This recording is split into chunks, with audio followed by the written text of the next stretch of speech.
우리 이 시간 두려워하지 말라라는 제목으로 함께 말씀을 좀 나눠보기를 원하는데요. 성경에 보면은 두려워하지 말라 또는 두려워하지 말라라는 의미로서 쓰여진 그 구절이 365번이 기록되어 있다 그래요. 저도 범브란트라는 목사님이 우중에서 이거를 이제 발견했다 그러는데요.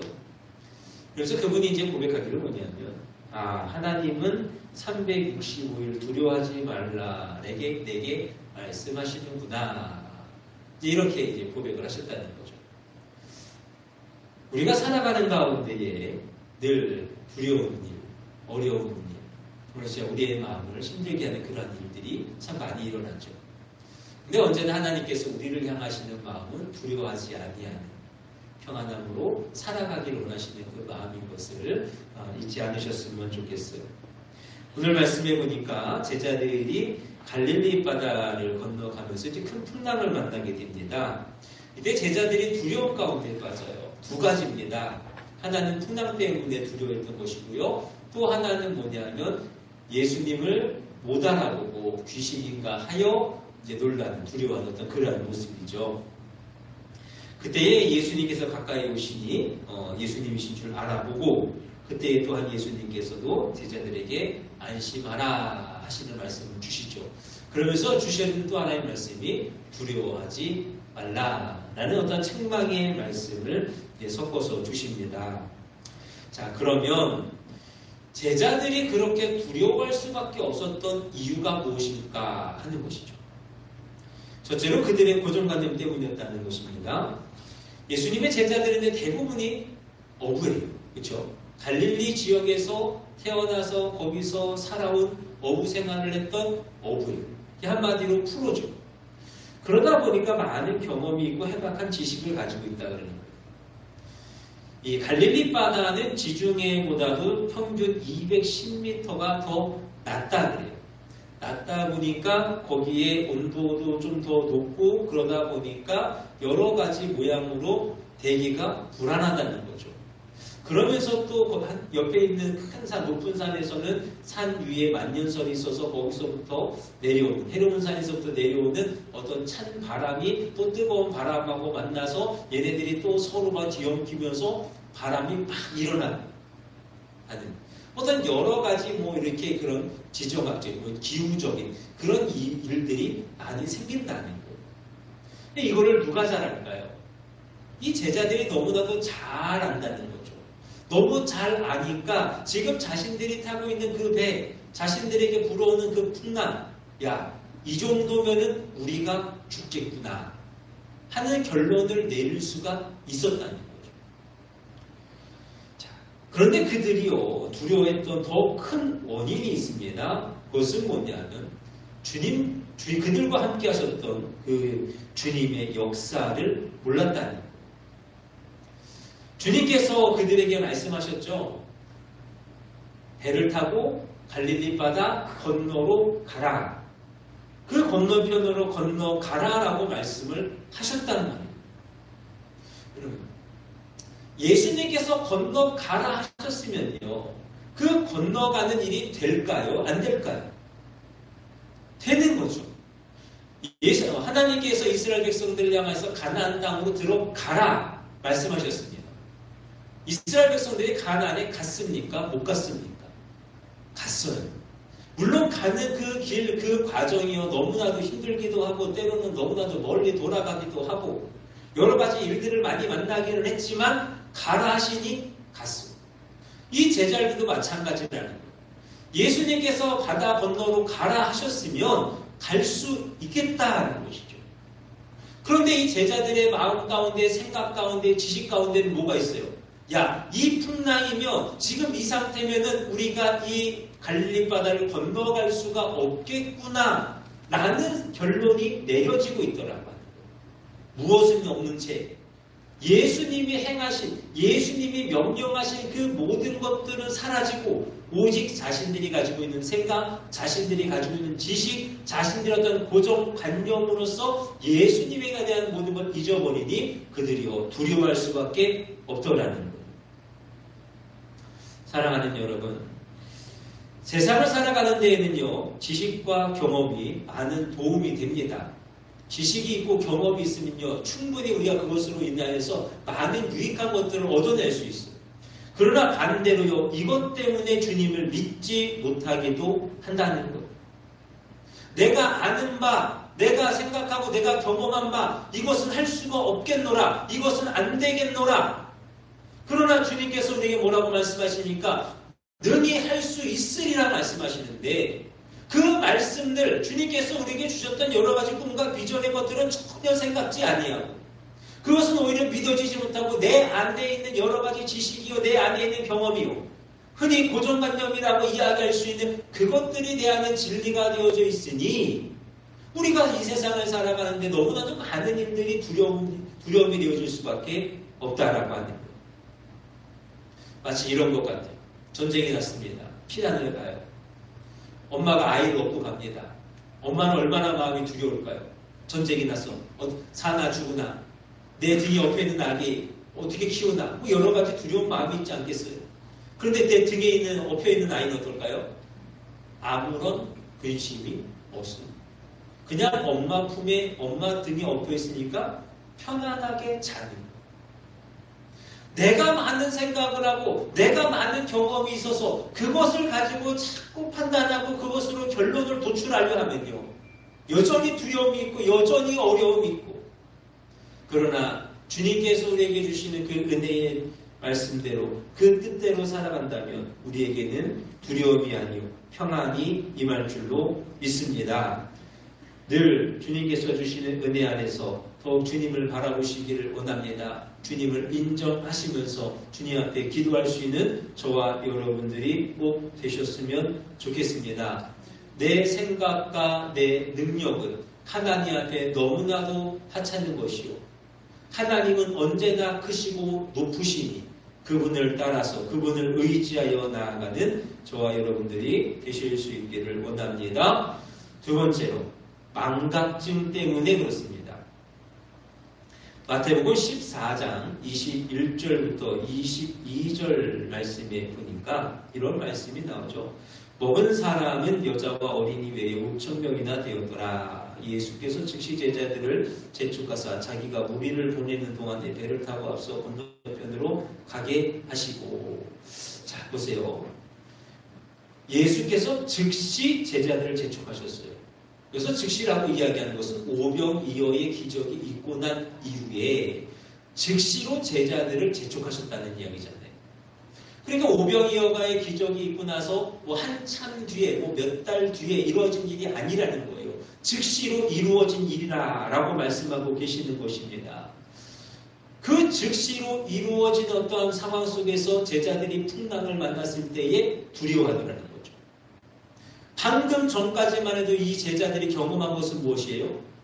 할 수 없는 가운데에, 없는 가운데에 있게 하시는 하나님, 예수님의 놀라운 기적의 역사를 경험했어요. 물고기 2마리, 떡 5개, 물고기 2마리, 그거 가지고 5,000명이 넘는 사람들이요, 다 먹고도 남음이 있었잖아요. 뭐 기적이라면 하면 정말 놀라운 기적 아니겠습니까? 경험했잖아요. 예수님을 발견했잖아요. 예수님은 어떠하신 분인가? 야, 예수님은 정말로 하나님의 아들이신가? 예수님은 정말로 놀라운 기적을 베푸시는 분인가? 하는 것을 경험했잖아요. 고백했잖아요.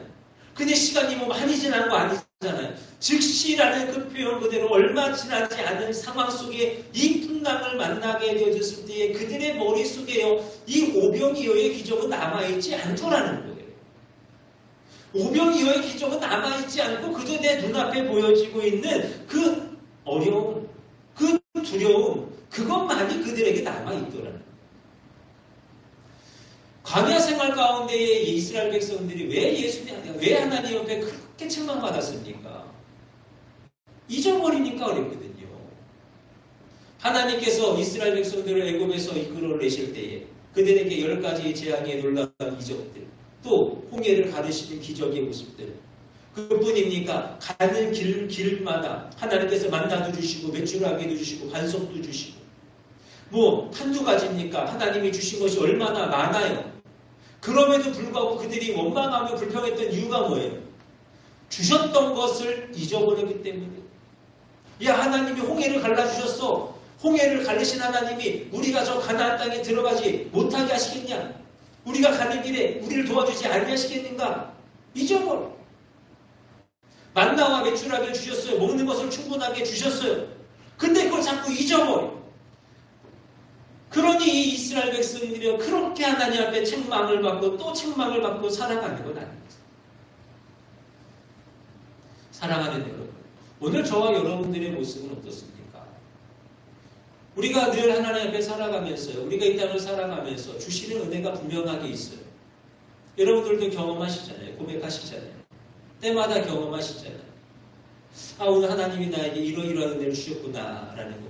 뭐 때로는 즉시로 깨닫기도 하시고 때로는 시간이 지난 다음에도 깨닫게 하시죠. 분명하게 은혜를 주셨어요. 그럼 나에게 은혜 주신 그 하나님이요, 나에게 더 이상 은혜 안 주실까요? 나를 잊어버렸을까요? 나를 버리실까요? 아니잖아요. 하나님이 약속하신 그 말씀 그대로 너희가 낙원에 있으리라 하시는 그 말씀 그대로 우리를 하나님 나라에 가는 그날에 이르기까지 늘 도와주시고 늘 은혜 주시지 않겠습니까? 근데 왜 어제 은혜 주신 하나님을 기억하지 못하고 오늘 생겨나는 그 어려운 일들로 인하여서 두려워하며 근심하며 살아가는가?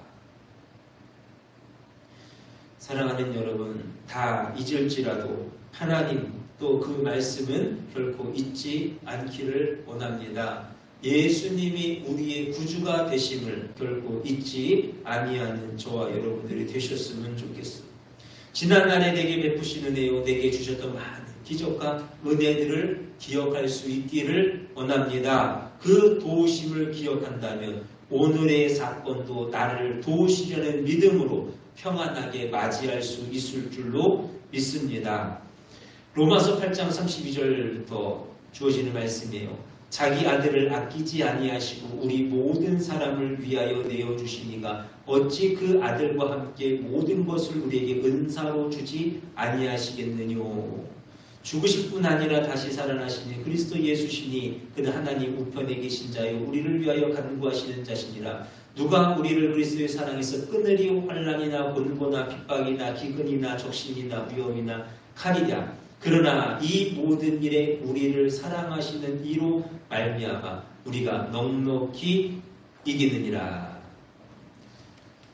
날마다 믿음으로 나아가시길 원합니다. 모든 환난과 곤고나 핍박이나 기근이나 적신이나 위험이나 칼이나 그 어떠한 것도 우리에게 하나님이 주시는 은혜를 끊을 수 없습니다. 이것을 기억하시고 날마다 믿음으로 나아가십시오. 믿는 자에게는 하나님이 믿음의 역사를 주시고 믿지 아니하는 자에게는 아무런 일도 하지 않으시는 분이신 것을 바라보시면서 날마다 믿음으로 주님을 믿음으로 주님의 그 은혜를 기억하며 고백하며 나아가는 저와 여러분들이 되시기를 원합니다. 마지막으로 자기들 뿐이라 생각했다 하는 것. 23절의 말씀에 보니까 무리를 보내신 후에 기도하며 따로 산에 올라가시니라. 저울매 거기 혼자 계시더니. 지금 이 말씀 그대로요, 예수님께서는 제자들과 지금 따로 계셨어요. 늘 함께 하셨고 늘 동고동락을 하셨죠. 근데 이때에는요, 기도하시기 위해서 제자들을 먼저 보내셨어요. 그러다 보니까 이 제자들의 마음이 어떻겠습니까? 그동안 늘 함께 하셨던 예수님, 우리가 뭐 굳이 막 말하지 않고 막 하지 않아도 예수님께서 다 알아서 이끌어 가시고 다 알아서 은혜 주시고, 근데 그 예수님이 지금 보이지 않는단 말이에요. 그러니 그들의 마음은 어때요? 두려움이 더하더라 하는 거죠. 전에는 풍랑이 있었습니다. 예수님이 배에서 주무시고 계셨어요. 그때도 우리가 죽겠습니다 하면서 두려움에 빠졌던 것이 이 제자들이잖아요. 그런데 예수님이 계시지 아니하니 그들의 마음이요, 큰 두려움에 빠지게 되어졌다 하는 것이죠. 그러나 주님은 우리의 눈에, 내 눈에 보이지 않는다 할지라도 언제나 우리와 함께 하시니 믿으시기를 바랍니다. 여러분, 주님은 늘 우리와 함께 하시잖아요. 내가 세상 끝날까지 너희와 함께 하리라. 그 말씀 그대로요, 늘 우리와 함께 하시는 거예요. 오늘 아침에도요, 우리 아이들하고 이제 말씀을 나누면서 이 내용을 좀 비슷하게 나눴어요. 그래서 물어봤죠. 너희는 집에 가면 너희는 엄마 아빠가 있는 걸 믿니? 물어봤어요. 믿는데요. 그거 어떻게 믿을까? 아이들이 이제 고민을 하죠. 왜 믿을까? 집에 가면 엄마 아빠가 있으니까 엄마 아빠가 있는 것을 믿지 않을까? 라고 이야기했어. 그럼 하나님은 너희가 있는지 계시는지 안 계시는지 믿을 수 있겠니? 하나님은 보이지 않는 걸? 라고 이야기를 했어요. 아이들이 얼마나 많은 고민을 했을까요? 물론 앞에서 목사님이 이야기하니까 뭐 다 맞다라고 이제 대답을 하죠. 근데 그 아이들이 얼마나 고민했을까? 보이지 아니하는 하나님은 어떻게 믿을 것인가? 그러나 우리 성도님들, 여러분들이 믿고 고백하는 바 하나님은 언제나 우리와 함께 하심을 믿음으로 나아갈 수 있는 은혜가 있기를 원합니다. 우리와 함께 계시기 때문에 우리가 간구하고 우리가 기도하는 바 하나님을 찾으며 나아가는 모든 일들, 모든 상황 속에서 우리에게 응답하여 주시고 우리에게 손 내밀어 주시는 분이시죠. 토마스 에디슨이 세상을 떠나고 나서 그의 생일 10주년이 되었을 때래요. 그동안 이제 그의 책상을 잘 보관하다가 잠겨있던 책상을 하나 이제 개봉을 했다는 겁니다. 그래서 딱 개봉을 했더니 메모지가 하나 있더래요. 거기에 뭐라고 써있냐? 캄캄하고 어려울 때는 요나를 생각하라. 그럼 절망이라고 한다면 요나를 빼먹을 수가 없죠. 요나만큼 큰 절망 가운데 빠진 사람은 없을 거예요. 근데 그 요나가 그 절망 속에서도 바라봤던 건 뭡니까? 하나님. 하나님이 나를 바라보시고 하나님이 지금 내 기도를 들으시리라. 어떤 그 마음, 그 믿음 가지고 간구하여 나아갈 때에 하나님이 그의 기도를 들어주셨다고 합니다. 여러분, 우리가 이 세상을 살아가면서 우리가 마치 홀로 살아가는 것 같고 내 옆에 주님이 계시지 아니한 것 같을지라도 주님은 언제나 우리와 함께 하시고 우리를 바라보시고 우리의 기도에 응답하여 주시니 두려워하지 아니할 수 있는 저와 여러분들이 되시기를 원합니다. 우리는 혼자가 아닙니다. 하나님께서 함께 하십니다. 세상 끝날까지 우리와 함께 하신다는 이 진리의 말씀, 진리의 믿음으로써 살아갈 수 있는 우리 모두가 될 수 있기를 주님의 이름으로 축원합니다. 말씀을 정리합니다. 복음성가 가운데 이런 복음성가가 있죠. 낮엔 해처럼 밤엔 달처럼 그렇게 살아갈 수는 없을까? 근심도 걱정도 염려도 슬픔도 두려움도 없이 그렇게 살아갈 수 있는 우리가 될 수 있기를 원합니다. 주님께서 말씀하신 것처럼 너희가 세상에서 환난을 당하나 담대하라. 내가 세상을 이겼노라. 세상을 이기신 그 주님이 우리와 함께 하셨습니다. 우리도 이 세상을 이기니 우리에게는 낮엔 해처럼 밤엔 달처럼 아무런 근심도 걱정도 염려도 슬픔도 두려움도 없는 그러한 삶을 살아갈 줄로 믿습니다. 그러니 내가 가지고 있는 고정관념의 것들, 하나님을 향한 어떠한 의심의 것들, 혼자라는 생각을 다 물리치시고 날마다 살아갈 수 있는 우리가 될 수 있기를 주님의 이름으로 축원합니다. 기도하겠습니다.